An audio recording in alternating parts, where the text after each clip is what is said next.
a clean, comfortable room, more cozy than your cab. Motel 6 will leave the light on for all of our truckers on the road. Your diesel works hard. It's time to give it the treat it craves. How's Diesel Treat? Diesel Treat is the nation's #1 trusted anti-gel because it prevents gelling in the coldest temperatures without using any alcohol or harmful solvents. Diesel Treat also lubricates fuel, prevents deposits, and safely removes water, extending the life of your engine. For increased power, performance, and fuel economy, grab the only treat that's 100% guaranteed. How's Diesel Treat. With How's, you go or we pay the tow. Learn more at howsproducts.com. Red Eye Radio and our sponsors are devoted to trucking safety. That's why we are proud to bring you the Red Eye Radio Million Mile Club. We've been saluting drivers who have surpassed the million-mile mark with preventable accident-free driving. By reaching this milestone, you can be a part of an elite club of drivers who share remarkable... Approaching a railroad crossing. ...superior driving skills. If you or someone you know is a truck driver with 1 million miles or more of driving under your belt without a preventable accident, register online at RedEyeRadioShow.com. That's RedEyeRadioShow.com. The Red Eye Radio Million Mile Club would not be possible without the generous support of the fine folks from Petro Stopping Centers, House Lubricator, Motel 6, the St. Christopher Fund, and Cat Scale. We applaud the individual truckers and fleets who drive with care and keep our highways safe. The Red Eye Radio Million Mile Club, devoted to trucking safety. Register online at RedEyeRadioShow.com. If you depend on a truck to make a living, then American Trucker is for you. Every day, Trucker.com is packed with information you need to keep your truck running and the money rolling. From new products to the latest in regulations, American Trucker has what you need to know. American Trucker staff knows that you are running a small business, and they work hard to bring you news and information that matters. So don't miss American Trucker's free newsletter. Go to Trucker.com. That's Trucker.com and sign up today. Sponsored by Fleet Owner. You're listening to Red Eye Radio on Talk Radio 560 KSFO.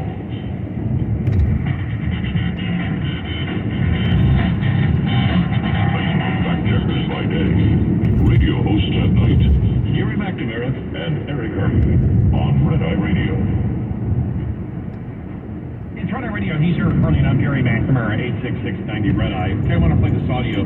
This is from the same interview that we played last hour, but a different topic, from former Obama economist and Treasury Secretary under Bill Clinton, Larry Summers, who predicted the inflation that we see now, was one of the first Democrats to come out and tell Democrats do not pass the $1.9 trillion spending bill back in March of 21, saying that's going to put us over the top and put us into major inflation.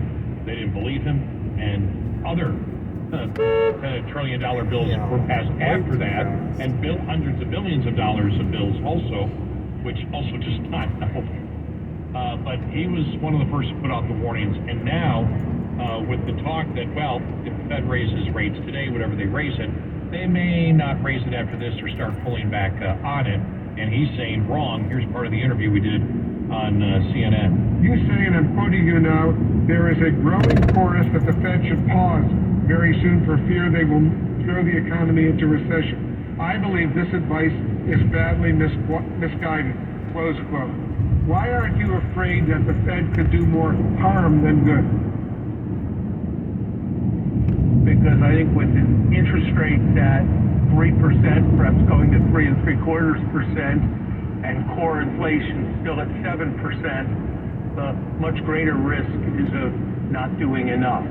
Because I look at economic history and I see there are many times when the Fed didn't do enough, so inflation reaccelerated, and I can't find any times in the last 60 years of American economic history when the Fed did too much.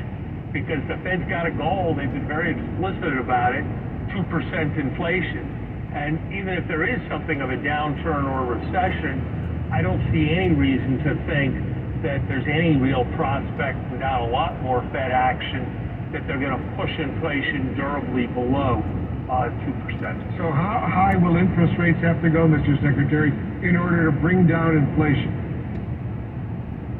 Right now, markets are making a judgment that it's going to be 5. In order to validate that judgment, the Fed would have to do that.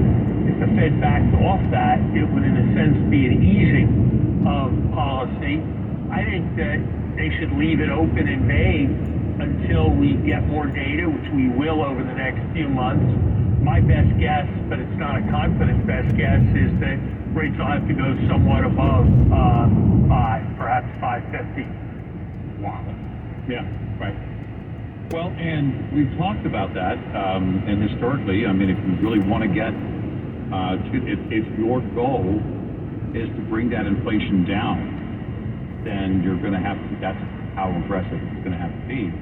And so I think most right now are looking at it, and the announcement will be 2 p.m. Eastern today, are looking at it today, that being a 3/4 of a point interest rate hike.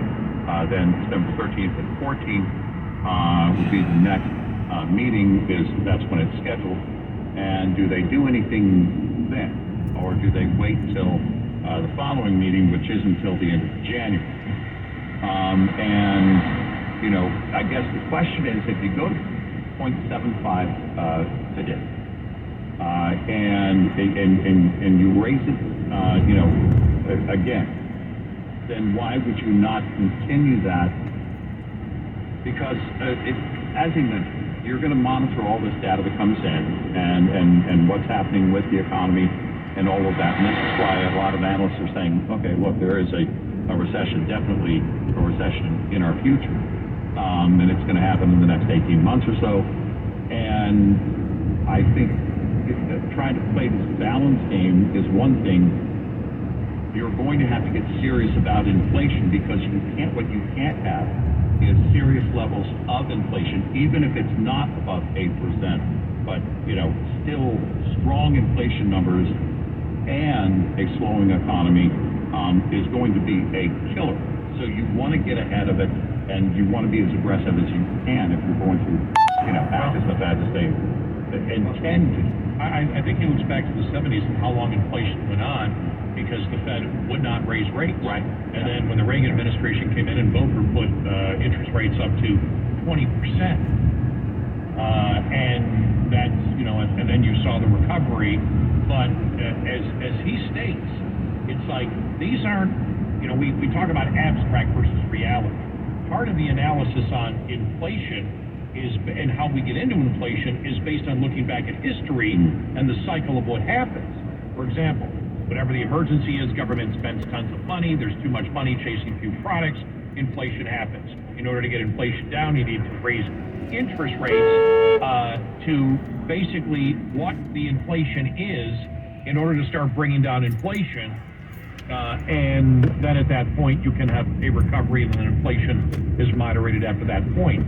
That cycle seems, over the last 100 years, to be always consistent. It always happens in the same way, and that's why Summers said, look, this isn't just an abstract thing I'm bringing up. This is the history of inflation, and as he said, I've never seen the Fed overdo too much. Yeah. Do it too much. Now, he didn't mention Volcker, but is he saying that, well, Volcker did exactly what was needed, so he actually did overcook the interest rates. He did what was needed at that time in order to bring it down. I would have to assume that's what he's stating at that point. But you had inflation go on year after year after year after year after year in the 70s because the Fed just wouldn't do it. And I think his fear is, looking back at the 70s, that if they don't do something, we will have stagflation. Well, and my question would be, is The long stagflation. Yeah, I think my question would be is that, all right, there are a couple of unprecedented marks that we're seeing here, certainly for a generation, this level of inflation. But then on the other end of it, interest rates have been near zero for way too long. So when you're coming from near zero, which we really haven't done, in order to get on top of where we are now with inflation, which is 8%, you're not going to go from 0 to 8. But if you look at the jumps that they have done, it's fairly aggressive in a short period of time. And the question would be, do they want to remain that aggressive? But I think, it is a